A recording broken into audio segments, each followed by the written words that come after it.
Hello and welcome. My name is Welcome. We're going to be going straight into the beginning and kind of what I wish I knew when getting into this game. So, first thing, you're going to see the title screen. You're going to want to click play. Right? You're going to have load, campaign, blah, blah, blah. You might think that random game is not what you're going to pick, but this is actually how to play the game. The rest of these are kind of just add-ons right now. And then you kind of have these scripts or difficulties. Honestly, just keep these normal for your first playthrough. Don't worry about them too much. You can test with them later. So you're gonna click go.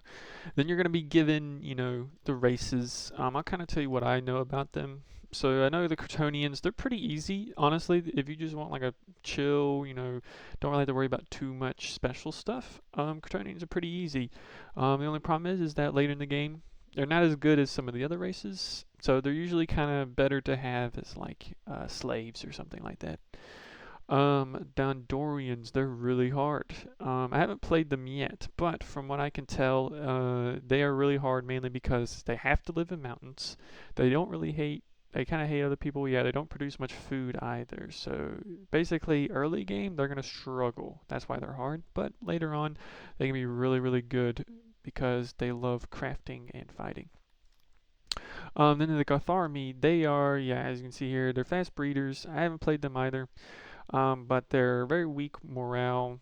I know they suck at everything basically, other than like maybe like fighting and some type of jobs like mining. Yeah, but other than that, they suck. They're kind of like the Kryptonians, but like I guess if you wanted to go more fighting than just straight building the city. Humans, good scientists, good farmers, right? Good learning rate. Learning rate is really important for research, and research is really important for just upgrading your city. But yeah, these guys, they're kind of, yeah, as it says here, they're difficult to please. So basically, I believe that what that means is that they just require more stuff to be able to get higher populations. And yeah, they're unremarkable in battle. My personal favorites, the ones I've mainly been playing, is the Amoebius. They are really good at kind of like everything, except for they have to be close to fresh water. You can't really put them with other species, and the only thing they do suck at is farming. But honestly, that's not that bad because Croutonians exist. They are slow breeders, but again, not the biggest issue in the world. And they're good fighters, so they're my favorite. Tilapia, I haven't played them. My friend, he's been playing them. They seem pretty cool though.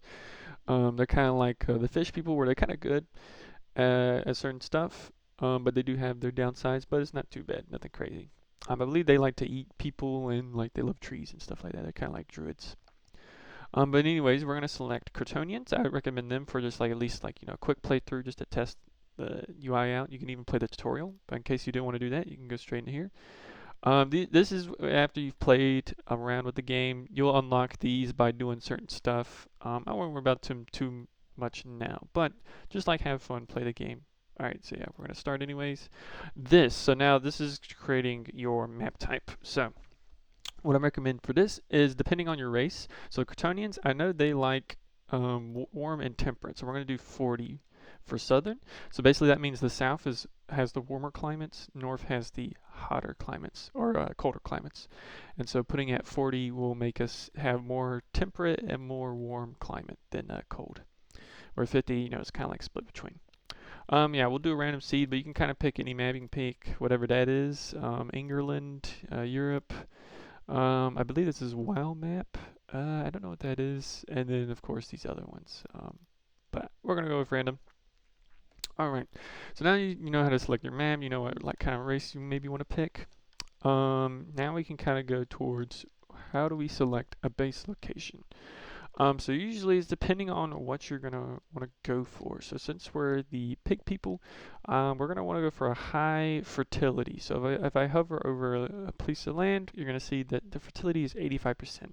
What does that mean? It basically means that's the top production rate efficiency we're gonna get from fertility. So basically, our farms will be 85% efficient from just fertility, right? There's other bonuses you can get, but just from fertility, the max we're going to get is 80%. So we want to try to get this to at least 100, usually, or in the 90s. So as you can see here, if we go here, fertility 100%. You can actually get higher than 100%. Oh, I just saw it there. Yeah, 102. So that's usually, yeah, when you're like near a river or something like that. Honestly, we probably want to be near a river just because we want freshwater access for bathhouses and stuff like that.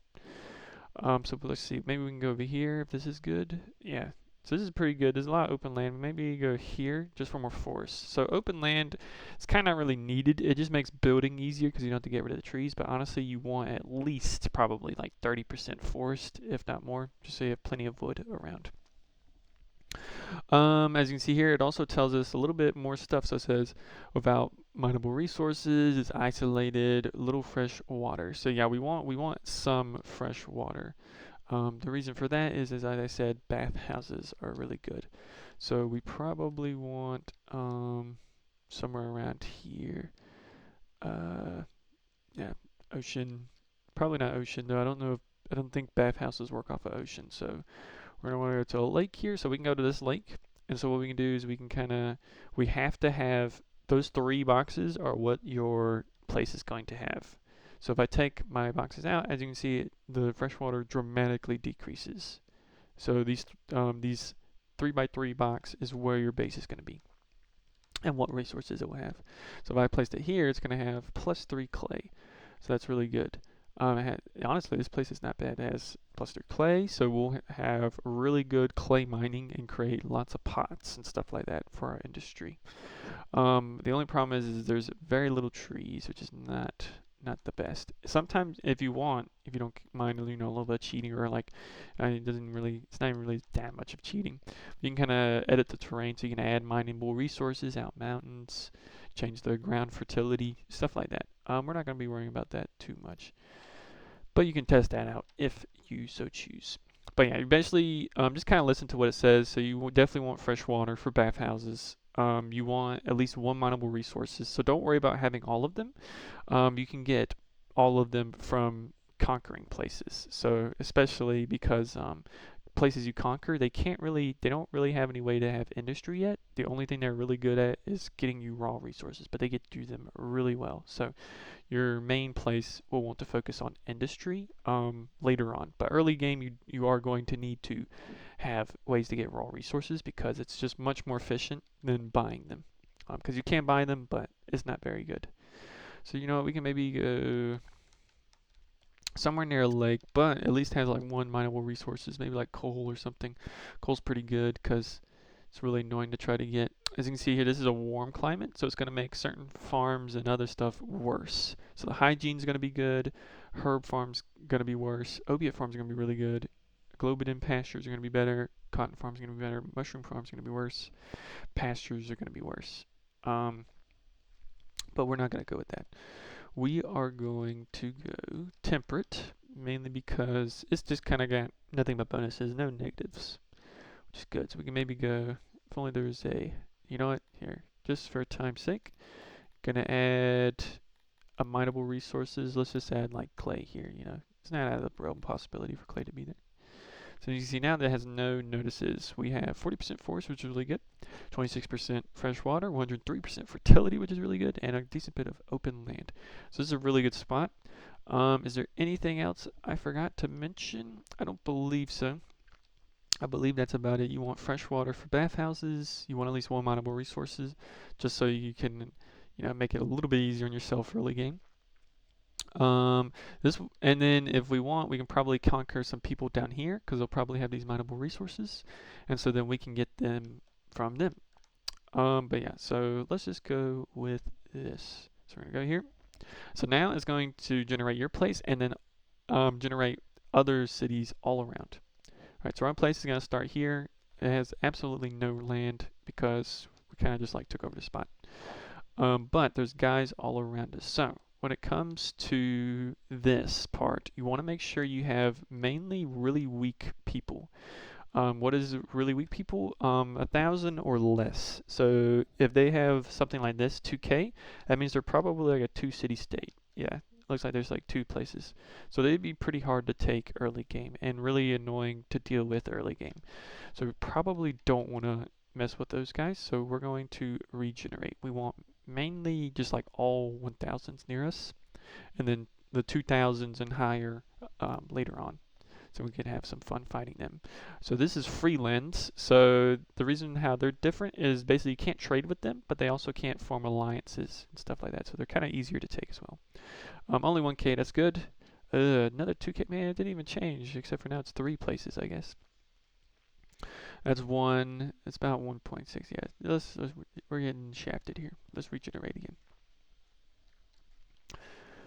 Just keep regenerating till we get like 1000 all across the board. 1000, okay. 1000, okay. 700, that's really good. It would be really easy to take. 700, that would be really. Ooh, 600, that would be really easy. All right, awesome. This is looking at so as you can see, now we have a lot of room to expand because they're only 1000, and so we'll be able to take them relatively early on. And we'll not have to worry about them shafting us in deals because they're going to constantly ask for like, hey, I want birthday presents and stuff like that. And then if you keep saying no, they'll eventually say, hey, give me something or you're going to be taken over. So I have to be careful with that. All right, so now we've started here. As you can see, we got water everywhere over there, which is good. We got trees all around it, which is good. And the fertility should be pretty decent. You can click on these overlays and stuff like that. Okay, but let's kind of take a step back and let's think about the resource situation. So, as you can see, although we didn't have, coal and ore on the thing, we still get it, right? You'll get at least 1 or 2 of every resource, always. But if you have those mineable resources when you select on the map, their efficiency will be much greater. So right now, the coal and the iron, their efficiency will be like 20 to like 30%, really low. It'll be really inefficient and really bad. But you'll kind of need them early game, so that's why they give it. That's why it's given. But later on, we'll be able to get them much better once we take over some places. We'll mainly want to be kind of close to like a little bit of everything. So honestly, this wouldn't be bad. We'll have coal nearby, farming place there. Only bad thing is we do want some of the crops to be nearby so that we can get those early on, so then we can plant them. So if you ever want to, you can just regenerate. Now for this one, you can't edit at all, so you'll just have to keep regenerating over and over again. But hopefully we can get kind of like where all the resources kind of close. So it looks like coal's there, opiates there. Opiates is useful for farms, or not for farms, for hospitals. That's about it. We got grain, that's really good because pigs love bread. They also love vegetables and fruit. Which fruit's way over there? Is there a fruit anywhere else close by?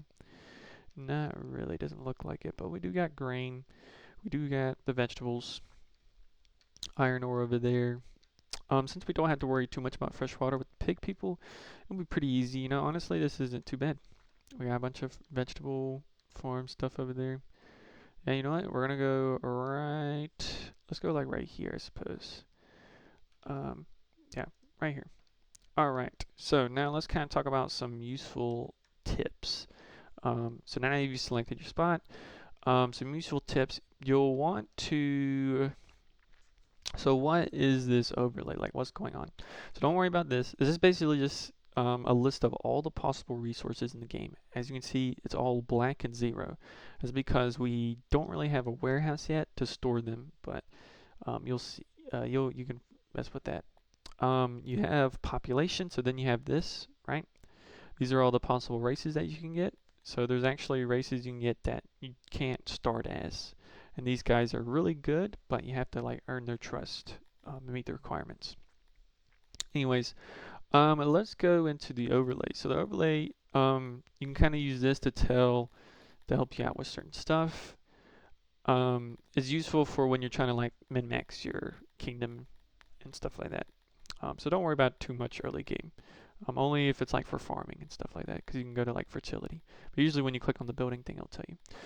You got screenshot, super screenshot, blah, blah, blah. So don't worry about those. So the only useful thing here is the overlay. This is just telling you resources, so you don't have to like click on it really at all. This is just telling your population, right? Up here, this is going to be important, but I'll go into that a little bit later. This is just selecting the map, so we can go to the world map. I'm gonna go to battle mode. Don't ever click this really, I guess, unless you're having a revolt. Pause button. And then this is if you hover this, it tells you the time. So right now it's the first day of spring. There's 4 seasons, spring, summer, fall, and winter. And usually you harvest your crops during summer, late summer. But other than that, the seasons only change like the temperature, so you'll have to build certain stuff so your people don't die due to the climate. Alright, now what's this over here? This is kind of like telling you how your kingdom is going in terms of housing. So as you can see, it's blue right now, but as soon as I unpause, it will turn green. Because basically you want everything to be blue. If everything's blue, that means it's exceeded its requirements. Right now it says it's blue, but it's not true. The sanitation will basically always be blue until you get really, really high populations, and you have basically no physicians, no hospitals or anything like that to increase it. But honestly, you don't have to worry about this till way later. This is the food consumption rate. So as you can see, it'll tell you how much food you're producing and your consumption rate. So what I recommend is always keep your production rate double the amount of your consumption rate. Why double? Mainly because you store a lot more, and your people like when you have a bunch of food stored. Especially as Crotonians, since you're really reliant on farming, you can definitely have droughts, and so that can affect um, your your production rate a lot. So that's another reason why to worry about that. This is for your armies. So later on, you'll need to have armies, right? Usually you'll have some. So as you can see, we have some divisions. You'll usually have some standing at home, so kind of like a militia. But then you'll probably want to create like an elite attack force for conquering. This is for law again later on, but it's kind of self-explanatory. It's basically just you can kind of decide how people go. This is just your subjects, so how many children, slaves, blah blah blah blah. This is your workforce. So right now it's 10. So basically what that means is we have a population of 10, right? But then the workforce is like how many you have available compared. So right now we have 10 odd jobbers, so they don't really have a specific job, right? So that means these guys can kind of do whatever.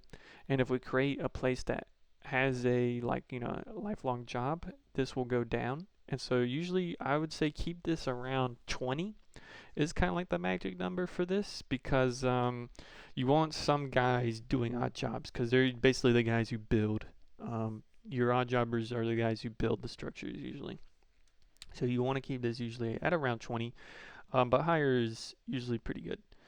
This is nobilities. Don't worry about this till later. You can kind of mess with it, but it's pretty easy. Slaves. I have not done any work with slaves, so I'm not quite sure about them, but you can check those out. Figure those out yourself. That's kind of the whole game, but I just wanted to tell you kind of what I wish I knew. So the point of the game, you want your loyalty and happiness up. Why do you want that? Well, one, you don't want your people to revolt against you and leave you, and two, because you want to get immigrants, right?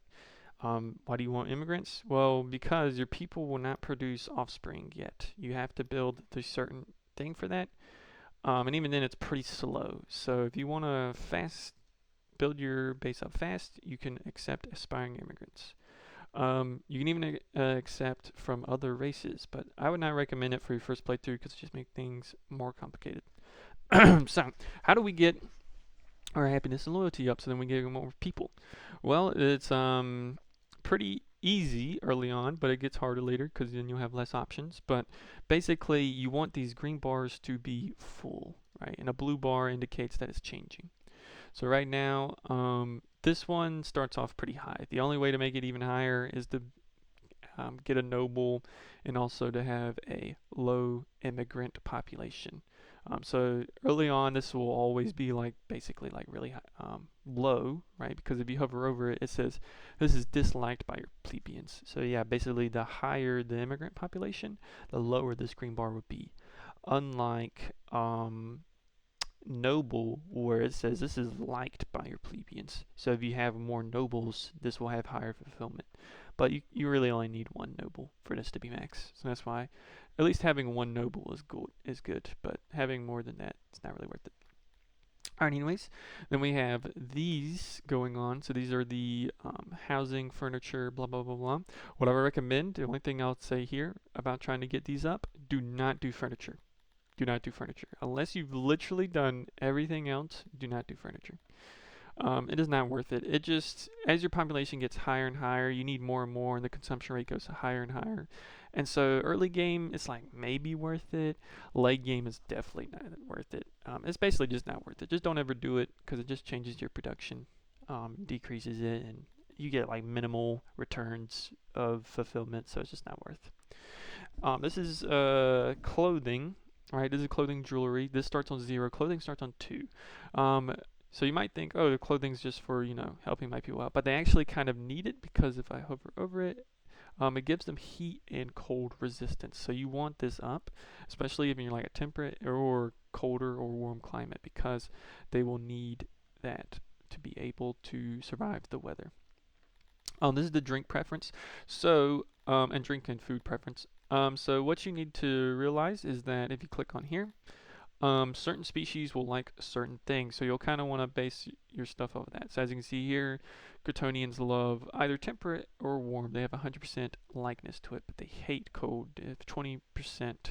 So basically that'll make the game really hard. They kind of like open land. They kind of like forest. They're alright with mountains. They like fresh water. They don't really like ocean.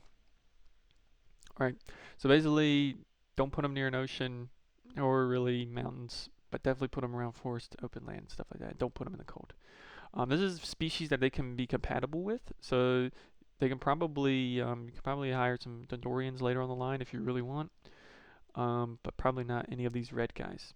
The religion, so basically the pigs love craterism, so you'll mainly want to be doing that, although a little tiny population of them like the other ones, but you'll mainly just want to be doing crater.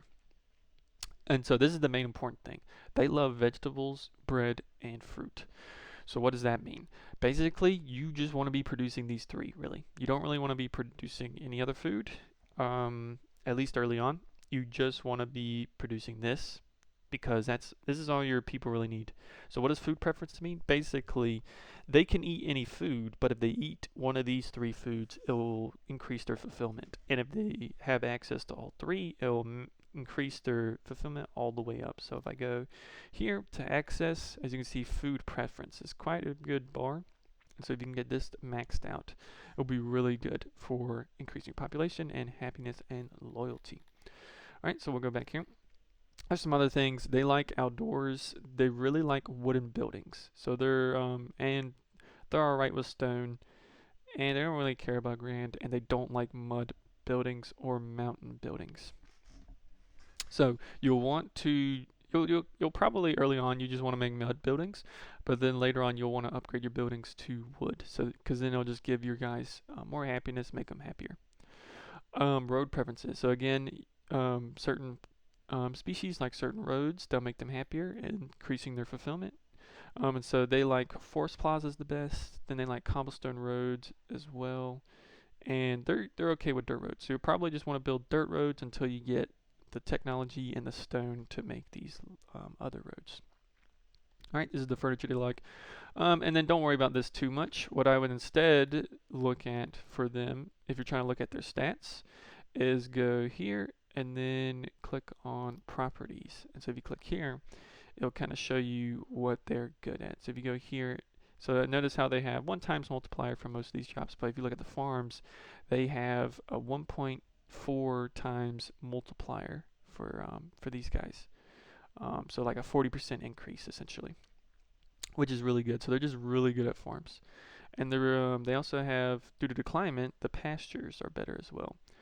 So I would probably recommend one of these guys, the Aruch, because they're basically ox and they give you a lot of leather, right, but not as much meat. While the Interdolants, they give you nothing but meat, no leather. So you'll probably want to make multiple of these, just so, because you want to mainly focus on food in the early game to get your population up. And then this, the Aruch pastures, you can maybe have like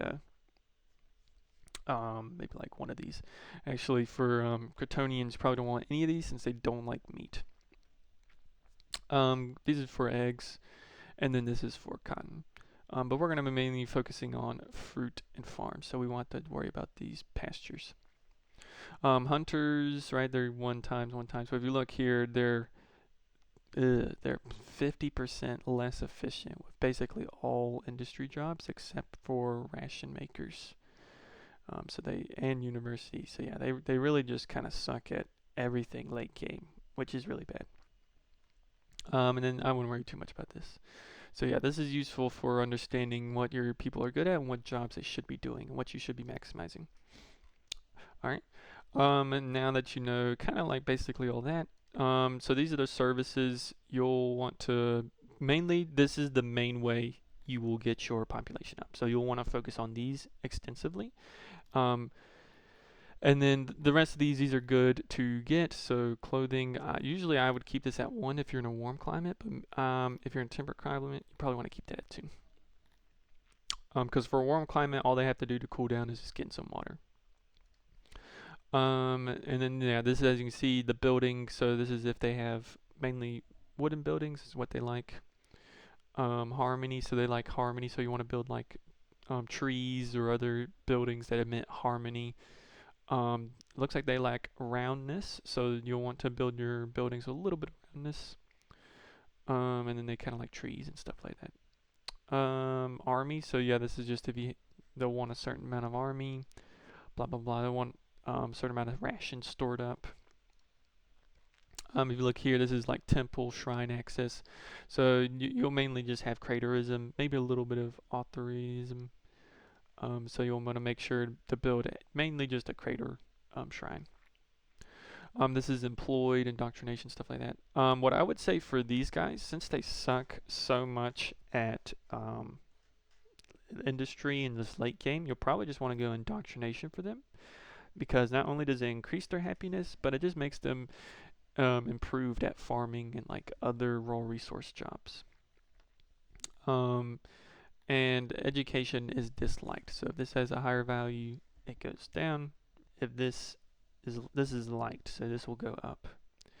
This is for government, so this don't have to worry about it too much. You'll just want to make sure you build government stuff. Okay. So now that you kind of understand all of that, so yeah, and you kind of understand what to kind of prioritize. So food mainly, make sure you have decent food production. And kind of don't really build anything until you need it. So like you'll just start out with just like building what you can. So I'd build a well, build a hearth. You can't build a laboratory until you build a carpentry. And so yeah, just kind of like oh, I need this. So let's see, what do I need to make? It's just wood and stone, so I can do that. Oh, but I need grain, wood, or coal, right? And so all right, I can just get wood for now, but then maybe I can get coal later on. Right, I would also build roads to stuff because if you go here, yeah, it gives them speed, right? It gives them speed bonuses.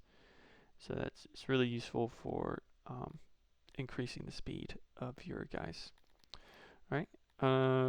Decoration, so this will help a little bit early on getting some fulfillment. It's not much though. So let's see, what else can I say? Housing. I would build longhouses. They're the most space efficient, but honestly, they're all about the same. So you can kind of go with your preference, but I would recommend longhouses.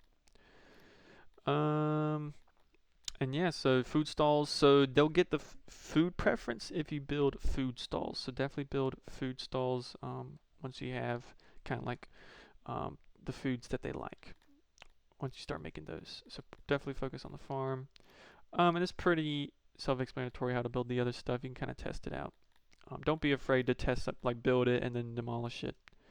Let's see. Actually, the first thing you should build is what I should say is the warehouse. And so what I should tell you is that don't make it larger than like 7 or like make sure you have something at 7 at all times, because as you can see here, this will increase its like upkeep basically. So you'll want to make at least one of these numbers 7, right? And then you can make it as big as you want. So see here, there's no yellow now. because one of it's either it's 7 wide or 7 long. And then that's kind of about it. When you build it, it will kind of have like stuff, but I recommend just figuring that all on your own, because that's kind of the fun of the game. But I thought I would at least let you know kind of like what I wish I knew. Alright, and that's kind of about it. If you have other questions or other things you'd like me to make on this game, if anybody watches this, then yeah. And also, happy birthday, Carl. Alright, thanks. See ya.